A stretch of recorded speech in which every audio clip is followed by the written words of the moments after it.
G'day viewers, welcome to another super cool, super helpful repair video from the Goat Shed. Today is September 21st, 2023. It's approximately 17 degrees Celsius outside, which equates to 62.6 degrees Fahrenheit. So, our project at the moment is Gottlieb's 1972 Grand Slam. Now there are approximately, there were 3,600 of these made according to the IPDB. There was an Addaball also called World Series, and this was designed by Ed Krinsky with art by Gordon Morrison. Now, this machine itself was one of a few designed by Krinsky with a baseball theme. There was Play Ball, another one. What other ones do we have, Graham? Home Run. Home Run. Big Hit. Big Hit, there you go, there's a couple. Now, baseball was never really popular here in Australia, so I don't remember as a kid seeing too many of these, although by 72 I wasn't really playing pinball as much as I used to. Did you see many in the arcades? A lot of these games, like pretty well novelty type games, they were featured mainly in arcades. When you go on holidays, I used to see them all the time up in the pinball arcade, pool halls, but never in a corner shop because they're great games, but they took a lot to get into it. But they were hard games. But once you mastered them, they were great games. And I know people that just collect these baseball themed pinball machines because they enjoy them. I mean, I do too. It's a great game. Yeah, there's something about them. Now, Krinsky made some extremely complex and interesting circuitry in these. Very, very clever to track the base runners. And part of that circuitry included a step unit called a hit unit. And this takes a lot of wear. And we're going to be taking a careful look at this. We made a post on both our Goat Shed Facebook page and the EM Pinball Facebook page, and we got a lot of responses saying, oh, you're going to have fun with the base runner circuitry on that.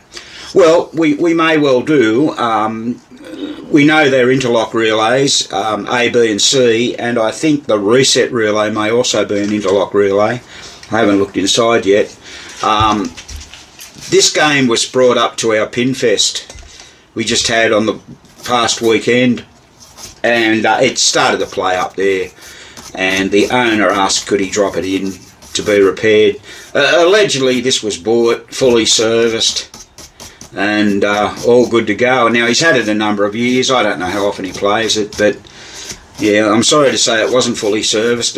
One of the score reels, which Graham's working on now, didn't even have a coil sleeve in there. In other words, the coil was just flopping around in there. There's a wire there. It's not even soldered together, just twisted together. Yeah, there you go. You can see that. See how rough is that? I'll see if we can get in there on that one for you and have a little look. Let's see, where is that wire now? Graham, can you hold that up there? Yeah. There it is. Look at that. Just twisted together. There's a few like that. And that was done the same, so I've already repaired that one. That's got to be done next. Righto. Yeah, just... So Graham's going through all the score reels at the moment, as we always do. They sort of work, but they were very greasy. Like, I've never seen so much grease in a score reel. Yeah, so we've just got to do them, you know. So those of you that follow us know what we do already. So we've already got the ball count unit out. I'll show you that in a minute, and the replay unit. They were both quite filthy. The replay unit's out. They've been washed in the ultrasonic cleaner. We'll have to do all the relays, and of course, here's the usual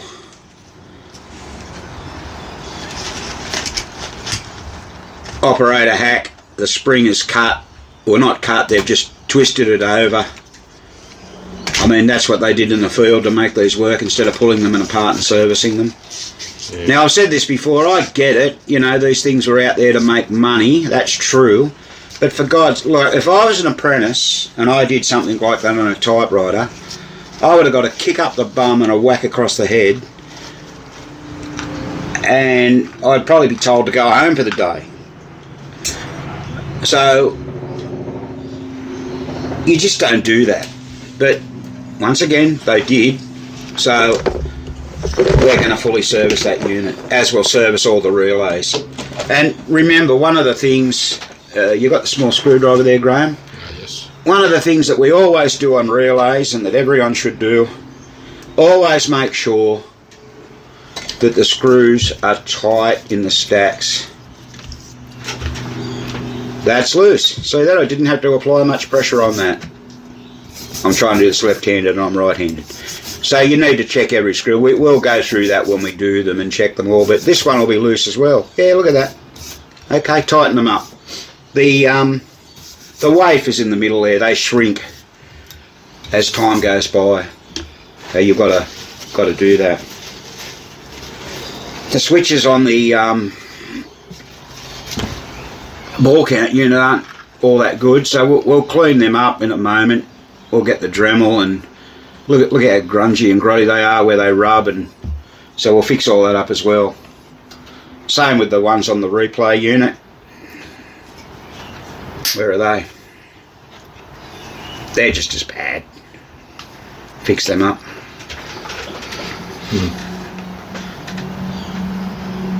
Alright, let's have a little look at these step units now. Once again, we always pay very, very careful attention to the step units. Make sure there's nothing worn or broken in them. Now this machine should come up play rather well when we've finished it. The owner's actually done a bit of painting on it, and we're just going to get it all mechanically going. But you can just see what we've always said just by having a look, cursory glance. We've found all those wires that aren't right. Bakelite broke off. The Bakelite broke off the middle of the switch stacks there on the replay unit. Yeah. That's okay, we can do something about that. Was missing the spring configuration down here. Oh, right. So we'll have to get out the junk box and find one of them. Oh, yeah, so what happened was they put all these. Someone's just put in self-tapping screws here in this area here. Look on the female plugs, though. We're everywhere on the female plugs. So here, that little bracket's missing. Even on the hinges. Yeah, put them in on the hinges. God knows why. And they're only half an inch long. Down here? Yeah. I don't know. It's a terrible mess. Yeah. So it's obvious they just slapped this together trying to sell it. That's pretty well what's happened. Yeah, well, that's right. Albeit it's probably a long time ago as well. Yeah. Because we know this guy, well, we know he's owned it at least 20 years, I think. 20 years? Yeah. Wow. Yeah, okay. So that's a long time to own a machine, that's for sure. All right, let's have a little look at the steppers. So here's the replay unit. We've got to clean all the parts on that now and give them a polish on the old buffing wheel. We'll do that. We've got to make sure that this is nice and free, which it is, and that we've got no wear on the reset arm. We have got a little bit of wear on that. Can I get that into focus? The Dremel will fix that up. So yeah, we'll clean all those parts up. Escapement wheel. Now that's not a real good torsion spring there. We do have those in stock. We may even change that. We'll clean that wheel up a bit better. It's not good. And you can see that you can re-loop the end of that. I'll just see. I mean, if it works, it works. If it doesn't, it doesn't. And we'll just got to polish the frame up a bit. So we'll do that. Here's the ball count unit. I've got that half assembled now. So it's cleaned up quite nicely, as you can see. What we've got to do to that, we've now put new braid on there. This is this braid. Now, I received a message from a good friend the other day, and we're actually going to be receiving some of that braid. You know, the original braid had the black sheath over it, the cloth black sheath. We're actually getting some of that. It's en route to us now from the USA. So that'll be super cool. That'll be the original stuff they used in the factory. And once again, we always change that braiding. We like to do that. The only thing we've got to do now is, this coil was in it as the reset coil. I mean, God knows what that is. So we're just going to get the schematic out shortly and have a look, and we're going to change that, put the right one in. I mean, we've got the opportunity to do so, so I guess we might as well do it, for sure. So we'll do that. Now let's see, what else have we got? Let's have a look at the cabinet. So here we go. The owner's done a bit of a paint job on this and redone the cabinet. I mean, that looks a lot more presentable, I guess, than what it was last time we saw this machine. The front door, oh, it's not too bad. It's all polished up. Ball shooter and everything's all good. So, the head, where's the head? Let's see, I think it's up here. Oh yeah, there's the head. It's a bit hard to see. We've just got that sitting up there out of the road at the moment.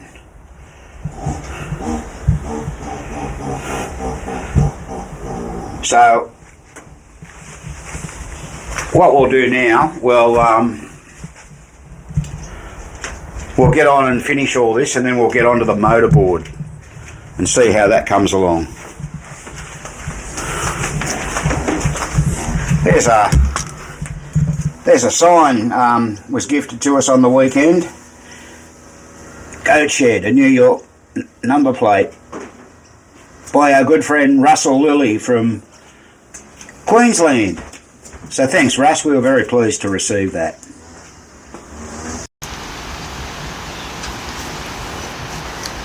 So enough about signs and everything. Getting back to the job, I ended up having to replace the torsion spring on the replay unit. The one that was in it was pretty bad. Here it is here. I've since repaired it a little bit. I've got a bit more work on that to do, and that'll be a good second hand spring. Just needed reshaping. It was all bent out of shape, and you can see it's still not 100%, but it's a whole lot better than what it was. So a bit more work to do on that spring. So the step units came up okay. There's new braid, I think we mentioned we put on that one, and all the switches have been cleaned. You can see them there now with the Dremel going back together. We've just got to solder the wires back on and we'll be good to go. Yesterday also we've done the match relay. There it is there. And you know what else we found? Have a look at this. This is unbelievable. This is why you've got to go through the machines. Look, a broken PCB off one of the ones unit score reels, tens or runs, I should say, runs. So yeah, we had that. We had another one in stock, so we've replaced it. Crazy, hey? Alright. The other thing we did was, the chimes were pretty bad. They're not the best. They're sort of just getting that sort of look about them. But we polished those on the buff. They were really dull, and we put new sleeves in, and we've also cleaned the frame up. So the chimes look a whole lot better now. We always buff that end. Put a new seal on there, you know, so that it doesn't sound tinny. So more or less we'll put a chime kit in it. What we'll do next is get onto the motor board, and that's where that hit unit is. So we'll be doing a full workout on that. And then once we've done that, we'll be able to start to put it back together. There's a little bit of work to do on the playfield, but the owner's done a fair bit of it, so it's all been re-rubbered, and it's got a few interesting coloured rubbers on it, some green ones and so on. So hopefully they'll all look okay. Alright, well, we're going to put this back together now. And let's get onto that motorboard next. Okay, here we go. This is the motorboard out of Grand Slam. Now, it's pretty grotty. Spanky's there having a look at the score motor itself. Not happy. Looks like this is broken away at some point in time. Not a lot we can do about that. Have a go at that switch stack angled out. Now that's on stack D, so that could cause a timing issue. We'll have to have a look what that switch does. We've got wires broken here, the common joined, and that's the W relay where Skanky's standing next to, and wires here look like they've been cut. Good God. Oddly enough, the machine did work. Now here's the hit unit. This is the hit stepper. Now I'm looking at this carefully. It does look very, very, very, very much like the same step unit that's in high hand. Now, high hand, coincidentally, is from the same year. So there we go. There's our first problem. We've got a broken part number A256 there. Every stepper you do, just about one of those broken. So that's broken. Look how grotty it is. Now, I'm preheating the ultrasonic cleaner as we speak. We'll give that a go. Now, you come round here, and this has got those notches that are there. This has got 6 of those, so it's not unlike high hand, and it looks like we've got a pile of worn rivets on the plate. Now, gee, I don't know if we're going to have to have a look at that. So every one of those snowshoes is going to come out. We'll put new braid on. We'll check the continuity of the wiring down the back of the plate here. Now, this one wasn't resetting at Pinfest, and this will be the culprit here, the V relay. And this is going to get a modification done, as we've done that video here where we've illustrated before on the interlock relay. If you haven't seen that, go back and have a look at that video. It's only about 3 or 4 videos back, I think. And we also have the man on first base is the A, man on second base is B, and man on third base is C. Now they're interlock relays, and they're going to require some attention as well. Now, as I said earlier, this machine has some complex operational circuitry for those particular relays, and I encourage anyone who has one of these to have a look at Mark Gibson's website, Fun with Pinball, and you'll find some information on this particular game in there and how it operates. It's quite involved, and it's great explanation and animation that Mark's done. Graham's into pulling out those other relays now. Don't have to be too delicate, because we're going to rebuild them. There they are there. We were thinking about doing the motorboard, but we're a bit strapped for time. Yeah, we haven't got a lot of time, and so we'll do these now. This is what we do. They all come out. Now, here we go. We'll have to have a look at the fuses to make sure they're all the right rating. 7.5 amp. They're really hard to get here. I don't know that we can actually get a 7.5 amp, so we'll have to replace that with what we can. So yeah, a cursory glance. So this has just found those few aforementioned problems. Yeah. So it's pretty dirty, people. Someone's done a job on it. Yeah. We want to carefully look at a lot of the motor switches.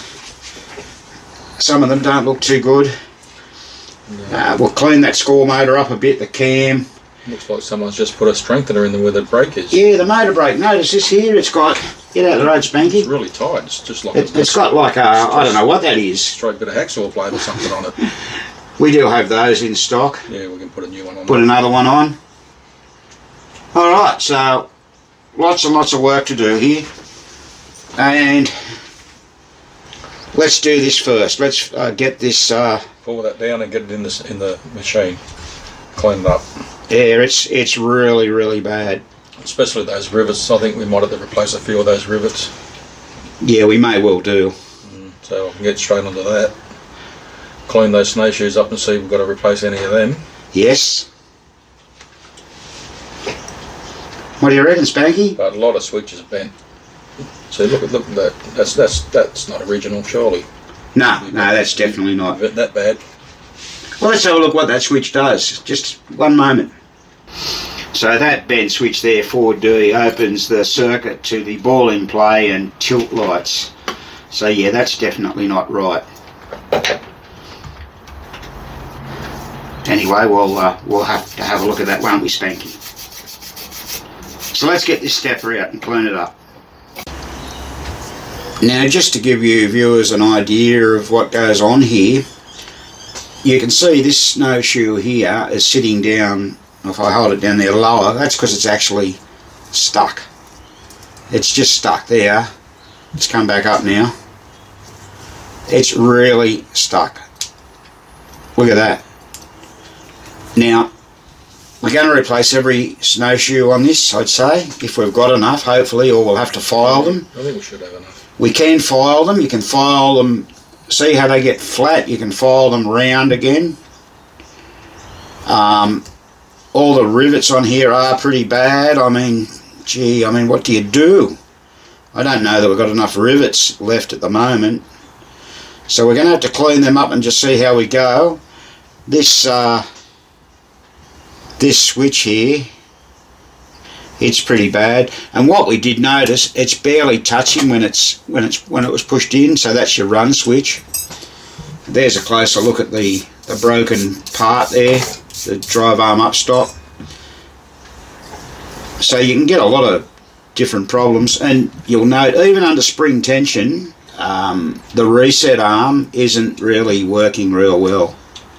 So you can just feel it biting. Now that's under spring tension, bear in mind. So that'll have a lot of crap on the back of the shoulder. We'll change that. And we have a look here on this side of the board. We'll have a good look at that. We'll check. You can get breaks on these wires. They can break right off at the end.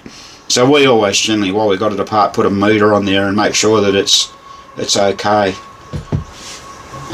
So yeah, plenty to do. So we'll get on. I say we've already started doing all the relays. Graham's down there doing them now. They're done. Check all the switch stacks.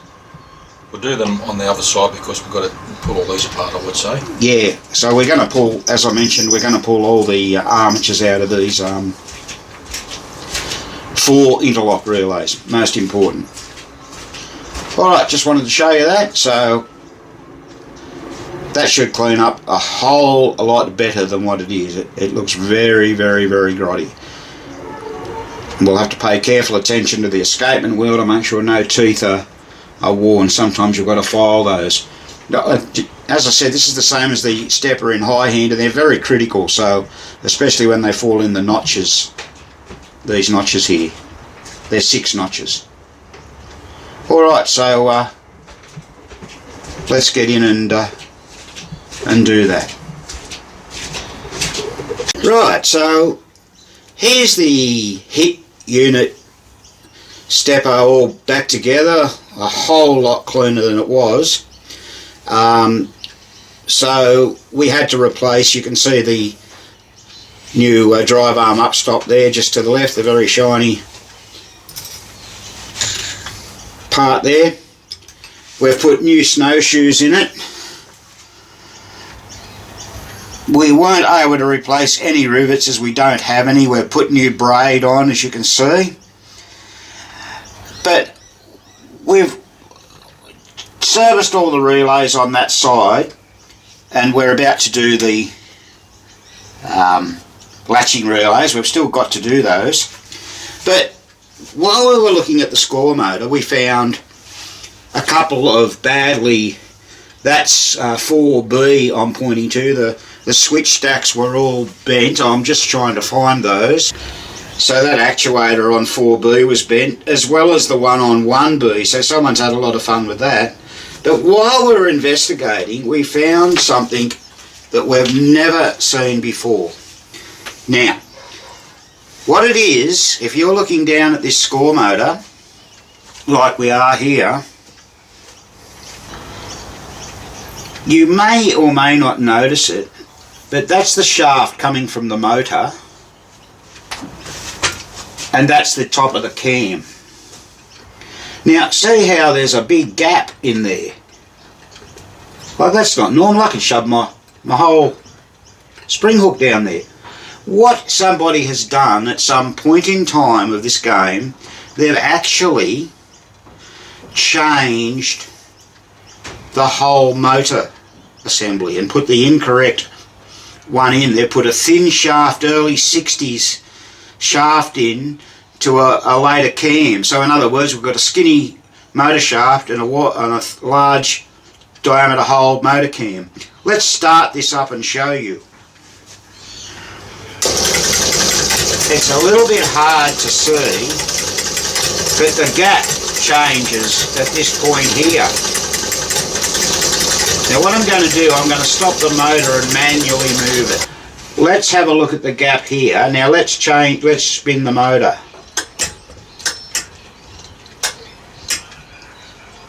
Keep going. I think he just went past it. So very close there. Very close. Very close. The same there. Same, yeah. Now you watch. Next one. There's a gap. Not very much. Not a lot, but there's a gap. And you can see that motor wobbling when we turn it around. So let's spin that motor again and you watch it wobble. It's a little bit hard to see, but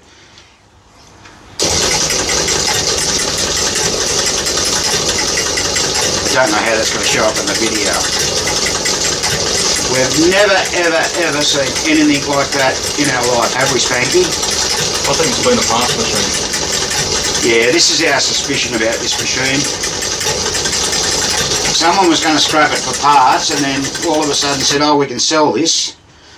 Now, I was just in the middle of a coaching clinic with Mark Gibson's Fun with Pinball when we discovered this, and I interrupted the clinic to show everyone that, and some of the guys on there who've been doing pinball a lot longer than both Graham and myself said, wow, that's never seen that before. And you're not likely to see that too often. It's just quite unbelievable.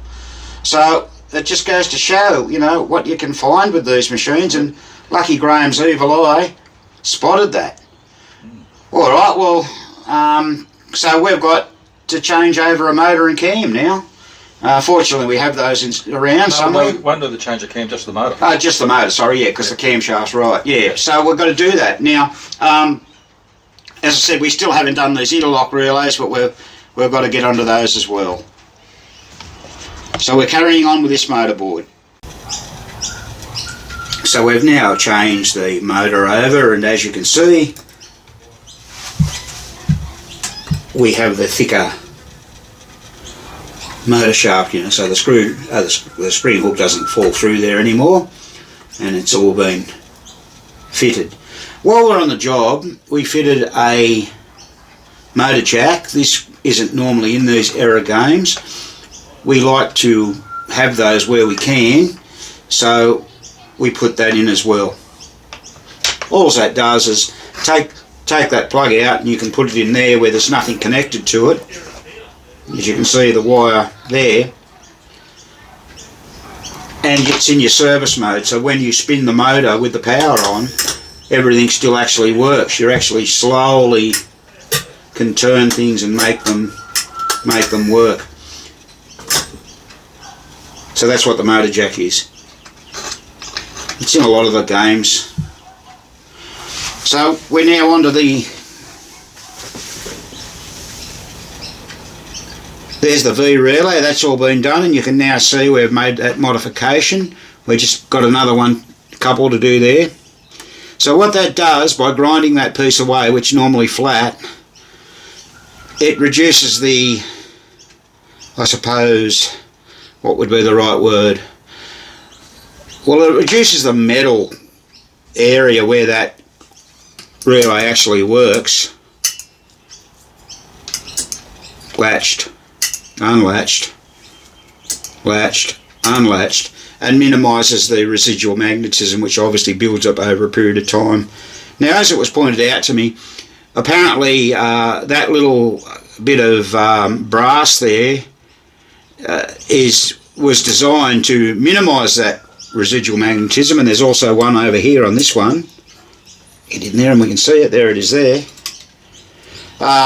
But obviously over a long period of time it doesn't work. Now, another thing we found, and this is pretty badly worn, that's the coil stop out of the hit unit. Just try and get that in focus. Can you see how badly that's worn? That's actually chewed out in there. Really, really bad. That's not dirt, that's metal just chewed out. So we ended up changing in the hit unit, which is here, we showed you earlier. We ended up changing over the coil plunger and coil stop. And that's eventually what breaks that, because the coil plunger's going whack, whack, whack, whack, and over time it's wearing that out. And remember, this is supposed to be raised above this edge here, and it's, you know, that one's clearly worn. And of course all the whacking wears off the end of the both the coil stop and the plunger, therefore that makes the travel of that arm further, and that eventually nothing gets done about it, which it doesn't, and that'll eventually break this bit off here, which you saw earlier. Here it is here. There it is. That's the bit we replaced. Okay, so that does happen. So we're just going to modify another one of these in a moment, and I'll just show you what that looks like. So there's what it looks like currently, and we're going to modify that and, well, polish it up at the same time. That's very dirty and greasy. The one on the other end gets cleaned also, or the opposite one. So that's this one here. That gets cleaned. So this is out of the C one, I believe, yeah. What do they call it? Man on third relay. All right. So this is the modified plate against what we just showed you. So you just get it on a bench grinder, and grind it down just to resemble something like that. Once again, it's this area here that you're interested in. Alright, so we'll fit that back in the C relay, and we'll just do the B and A relay and put everything back in. Alright, so here's what you have to do. So you had to bend that arm up there that we're just fitting the armature plate back on. Fit it on, hook your spring onto it, make sure it's sitting okay. Now that arm has to be readjusted and bent back down. So what we do, we get a pair of vice grip pliers, that's what we call them here anyway. Just gently squeeze down. Now, you adjust it just so that that plate touches the little bit of brass there, like he's done now. And there's movement. Now when it latches, what you've got to do, you've got to make sure, he's just making a further adjustment. If it's too much, you can always take it back a bit. That's probably about right. Yeah, now we'll put it back in.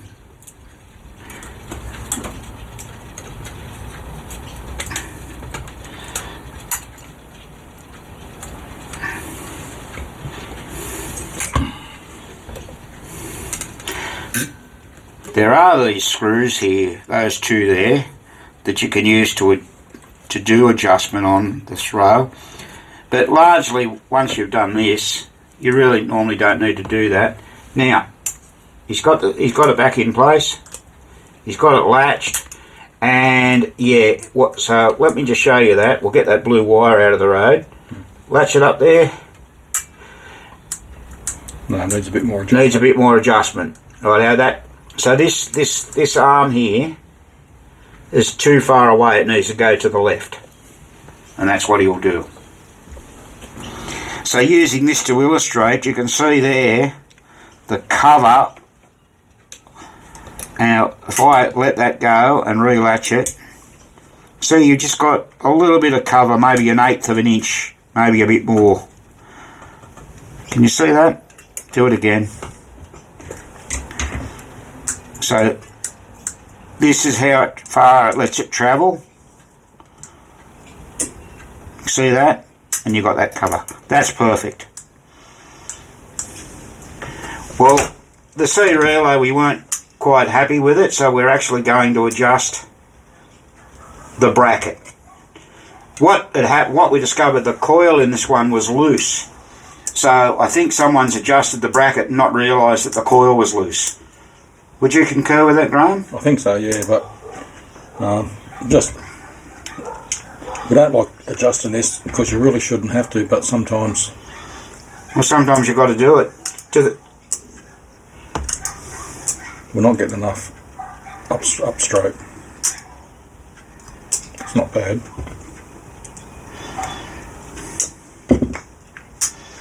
But we're going to have to... And on this now, we still have to adjust that because that's sort of perpendicular. That's what I'm just about to do. That'll give you way too much latching area. You don't need that much. So there you go. He's just putting those pliers back on there now. You've got to adjust it till it touches it. The brass bit. There we go. That's good. There you go. So that you can see the coverage there. Excellent. Okay, so that's how you adjust those if you need to. And just tighten the screws up. Okay, so we've got all the relays back in the game now, and the motor board is now complete. So there was quite a bit of work we put into that, and we're hopeful when we put it in the machine it all should work. So what we've got to do next is we've got to do underneath the playfield, check that out, and there's a Vera target on there. So I believe we'll end this video now, and when we do the Vera target we'll show you how we do those. It's a roto target. Oh, sorry, it's a roto target on this one. Yeah, all right, wrong, roto target. And see if it needs any work. Now, we have done videos on roto targets before, so you just need to look for those. They're not really hard to service. There's just a few things you've got to look out for, and we've given you those tips previously. So in our next video, we'll be doing that, and then we'll be putting everything back together and turn the machine, and we'll run through the troubleshooting. So that'll be the second part of the series of this Grand Slam from 1972. So if you've watched the video this far, thanks so much for watching. Don't forget to give us the big thumbs up. And this has been another Goat Shed presentation.